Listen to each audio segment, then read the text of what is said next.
नमस्कार दोस्तों, स्वागत है आप सभी का। एक बार फिर से हाजिर हूं मैंने वीडियो को लेकर। तो दोस्तों, इस वीडियो की शुरुआत करने से पहले आप सभी से गुजारिश रहेगी कि मेरा व्हाट्सएप चैनल और टेलीग्राम चैनल ज्वाइन कर लें। चैनल ज्वाइन करने के लिए लिंक मैंने डिस्क्रिप्शन बॉक्स में लगाया हुआ है, उसे ओपन करके आप ज्वाइन कर सकते हैं।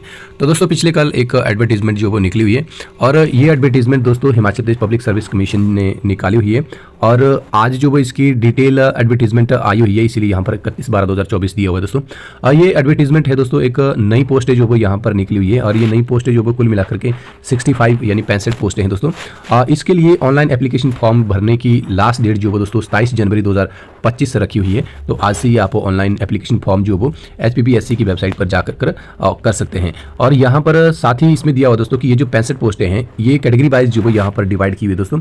इसमें आप जो वो वीडियो को पॉज करके चेक कर सकते हैं। जैसे शुरू में दिया हुआ है कि अनरिजर्व्ड की 22 पोस्टें हैं और इसमें दोस्तों अनरिजर्व्ड और तो फिजिकली हैंडीकैप्ड ऑफ HP की 1 पोस्ट है, विजुअली इंपेयर्ड की 1 पोस्ट है और अनरिजर्व्ड एक्स सर्विसमैन की ऑफ HP जो वो 18 पोस्टें हैं जो कि बैकलॉग से भरी जाएगी। तो दोस्तों, इन सभी पोस्टों का ब्यौरा यहाँ पर दिया हुआ है, आप जो वो इसमें देख सकते हैं। उसके बाद कुछ एक इंपॉर्टेंट इंस्ट्रक्शन दी हुई है दोस्तों कि अपने आप जब OTR सिस्टम के तहत यानी वन टाइम रजिस्ट्रेशन के तहत जो वो इस एप्लीकेशन फॉर्म को फिल करोगे तो अपने नाम जो भी आप उसमें डिटेल ऐड करोगे, आपके सर्टिफिकेट वो आपने सही करने हैं और स्कैन करके आपने उसमें अपलोड करने हैं। फिर वो चाहे आपका कैटेगरी सर्टिफिकेट हो, चाहे आपका दूसरे सर्टिफिकेट हो, बोनाफाइड हो, वो सभी आपने जो वो उसमें अपलोड करने हैं। इसमें दिया हुआ है कि examination fees once paid will not be refunded. जब आप एक बार एग्जामिनेशन फीस डाल दोगे उसके बाद आपको रिफंड नहीं होगी। और साथ ही दिया हुआ दोस्तों मोबाइल नंबर और ईमेल और साथ ही आधार नंबर, ये सभी जो वो आपने अपने डिटेल जब आप भरोगे तो उस समय जो वो आपने डाल देना। उसके बाद दिया हुआ दोस्तों list of document to be uploaded on the OTR system. तो दोस्तों, इस OTR सिस्टम पर आपने डॉक्यूमेंट जो वो ये सभी अपलोड करने हैं। 10वीं का सर्टिफिकेट है, डिग्री सर्टिफिकेट है, उसमें आप कंसोलिडेटेड मार्कशीट भी अपलोड कर सकते हैं या सभी ईयर्स की आप मार्कशीट भी अपलोड कर सकते हैं। उसके बाद एक्सपीरियंस अगर आपके पास है, अगर आपसे एक्सपीरियंस मांगा होगा तो वो भी आप अपलोड कर सकते हैं। उसके बाद SC ST यानी कैटेगरी के सर्टिफिकेट अपलोड करने हैं। उसके बाद बोनाफाइड हिमाचली सर्टिफिकेट अपलोड करना दोस्तों। और साथ ही अगर आप EWS या BPL में आते हैं वो आपने अपलोड करना, या हैंडीकैप्ड है तो वो हैंडीकैप्ड का सर्टिफिकेट जो वो यहाँ पर अपलोड कर सकता है। या एक सर्विसमैन है अगर आप दोस्तों, या डिस्चार्ज हुए हैं, उसमें सर्विस बुक आपको मिली होती है या डिस्चार्ज सर्टिफिकेट मिला होता है, वो आप जो इसमें अपलोड कर सकते हैं। मेन बात दोस्तों, एक बार फिर से यहाँ पर ये पोस्टों का ब्यौरा दिया हुआ है और ये डिपार्टमेंट जो वो इन पोस्टों का दोस्तों डिपार्टमेंट ऑफ एग्रीकल्चर, यानी डिपार्टमेंट ऑफ एग्रीकल्चर में ये 65 पोस्ट निकली हुई है और इस पोस्ट का नाम है दोस्तों एग्रीकल्चर डेवलपमेंट ऑफिसर। यहाँ पर कैटेगरी वाइज इसका ब्यौरा दिया हुआ है और इन्हें पे जो है वो दोस्तों मिलेगी पे बैंड लेवल 16 में। इन्हें पे जो है दोस्तों 48,700 से लेकर के 1,54,300 रुपये के बीच में जो वो सैलरी जो वो इन्हें दोस्तों हर महीने मिलेगी। उसके बाद यहाँ पर मेन चीज़ है दोस्तों, इसेंशियल क्वालिफिकेशन दी हुई है कि वही अप्लाई कर सकते हैं जिसके पास ये इसेंशियल क्वालिफिकेशन हो। जैसे कि इसमें दिया हुआ है कि BSc एग्रीकल्चर का जो डिग्री है उनके पास 4 ईयर की वो होनी चाहिए और साथ ही MSc एग्रीकल्चर की 2 ईयर की डिग्री जो वो इनके पास दोस्तों होनी चाहिए, वही इसको अप्लाई कर सकते हैं। तो एक बार फिर से बताना चाहूँगा, BSc और MSc जो वो एग्रीकल्चर में होनी चाहिए। डिजायरेबल क्वालिफिकेशन यहाँ पर दी हुई है MSc एग्रीकल्चर और कस्टम एंड मैनर्स का डायलेक्ट्स ऑफ HP का वो आपको नॉलेज होना चाहिए। उसके बाद दोस्तों इसमें कुछ एक एलिजिबिलिटी कंडीशंस दी हुई है, तो ये एलिजिबिलिटी कंडीशंस को आप जो वो वीडियो को पॉज करके पढ़ सकते हैं। अगर एक एक करके कंडीशंस को पढ़ूंगा तो मैं वीडियो जो वो लंबा हो जाएगा दोस्तों।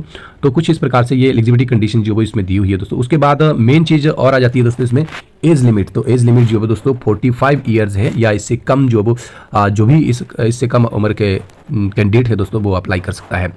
तो 45 ईयर जो वो काउंट होगी दोस्तों 1 जनवरी 2024 तक जो है वो ये अप्लाई कर सकते हैं। यानी जिसकी भी उम्र जो है वो 45 साल है या 45 साल से कम है वो इसके लिए एलिजिबल है। और आप सभी को पता ही है यहाँ पर रिजर्वेशन रहती है, तो अपर एज रिलैक्सेशन भी यहाँ पर दी हुई है दोस्तों। SC के लिए, ST के लिए, OBC के लिए या बार्ड ऑफ फ्रीडम फाइटर के यानी एक्स सर्विसमैन के लिए या फिर आपके पर्सन विद डिसेबिलिटी हैंडीकैप्ड के लिए इन्हें अपर एज लिमिट जो है दोस्तों यहाँ पर 5 ईयर की दी हुई है। तो यानी ये जो कैटेगरी वाले कैंडिडेट है अगर इनकी एज 50 भी हो गई होगी तो तब भी ये अप्लाई कर सकते हैं, एलिजिबल है। अब उसके बाद मेन चीज़ आ जाती है दोस्तों, हाउ टू अप्लाई। अपने इन एप्लीकेशन फॉर्म भरने के लिए जो वो अप्लाई कैसे करना है इन पोस्टों के लिए, तो आपने दोस्तों ये गूगल पर जो वो वेबसाइट लिखनी है ये वाली, या HPPSC आप सर्च कर सकते हैं। तो वहाँ पर आपको एक लिंक जो वो ओपन हो जाएगा, आपने उस लिंक को ओपन करना है। उसके बाद आपको वेबसाइट ओपन हो जाएगी, उसमें आएगा अप्लाई ऑनलाइन, आपने अप्लाई ऑनलाइन पर क्लिक करना है। उसके बाद आपको OTR सिस्टम आएगा एग्जामिनेशन के लिए, आपने उस पर क्लिक करना है। और उसके बाद आपको दोस्तों न्यू रजिस्ट्रेशन आएगी, आपने उस पर क्लिक करना है। उसके बाद जो भी आपको डिटेल मांगी जाएगी आपसे वो आपने जो वो दोस्तों फिल करते जाना है और जो भी आपसे डॉक्यूमेंट अपलोड करने के लिए मांगा जाएगा वो भी आपने डॉक्यूमेंट जो वो उसमें अपलोड कर दें। ध्यान रहे दोस्तों, एक बार जब आप अपलोड करोगे सारे डिटेल तो आपने वो सही ढंग से जो डिटेल नेम और डेट ऑफ बर्थ को लेकर के है वो 10वीं के सर्टिफिकेट में जो होगी वही आपने डालनी है। उसमें कोई भी अगर गलती होगी तो उस गलती के लिए जो दोस्तों आप ही जिम्मेदार होंगे। उसके बाद इसमें एक और मेन चीज़ आ जाती है दोस्तों, एग्जामिनेशन फीस। यानी जो आप इन एग्ज़ाम के लिए अप्लाई करेंगे इन पोस्टों के लिए, तो आपके लिए एग्जामिनेशन फीस क्या रहेगी। तो यहाँ पर मेल कैंडिडेट ऑफ जनरल या इन कैटेगरी के जनरल, फिजिकली डिसेबल्ड ऑर्थ हो गए, डीफ है, डम्ब है, हीरिंग है, या इकोनॉमिक वीकर सेक्शन EWS है, या WFF है, या एक्स सर्विसमैन है, इन्हें जो वो दोस्तों 600 रुपये फीस जो वो देनी पड़ेगी। उसके बाद जो अदर स्टेट के जो भी कैंडिडेट इसमें अप्लाई करेंगे दोस्तों हिमाचल के बाहर के, उन्हें भी 600 रुपये फीस जो वो देनी पड़ेगी। उसके बाद male candidate of SC ST OBC और EWS और अनरिजर्व BPL और ex serviceman of Himachal Pradesh दोस्तों, इन्हें जो वो 150 रुपये फीस जो वो देनी पड़ेगी।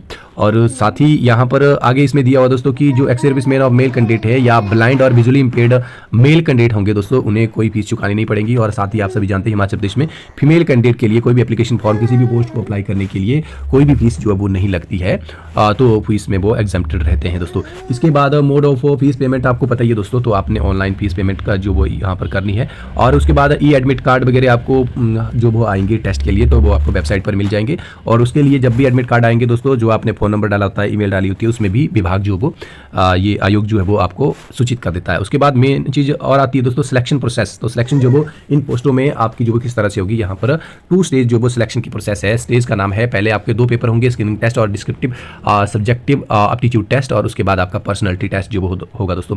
स्कीम ऑफ एग्जामिनेशन यहाँ पर दी हुई है, पेपर 1 की भी और पेपर 2 की भी दी है। इसमें आपको कुछ एक बातें जो वो दोस्तों खुद पता होगी, आप बाकी पॉज करके जो वो देख सकते हैं, यानी वीडियो पॉज करके तो आप इसको जो वो पढ़ सकते हैं। तो कुछ इस प्रकार से दोस्तों इन पोस्टों के लिए जो वो आप अप्लाई कर सकते हैं। और मेन चीज़ें जैसे एज कितनी होनी चाहिए, या फिर आपका जो क्वालिफिकेशन है मेन वो, और फीस वाला स्ट्रक्चर जो वो कितना होना चाहिए, वो सब जो वो मैंने आपको जो वो बता दिया, उसको आपको मैंने अवगत करवा दिया दोस्तों। तो दोस्तों इस वीडियो को यहीं पर समाप्त करेंगे।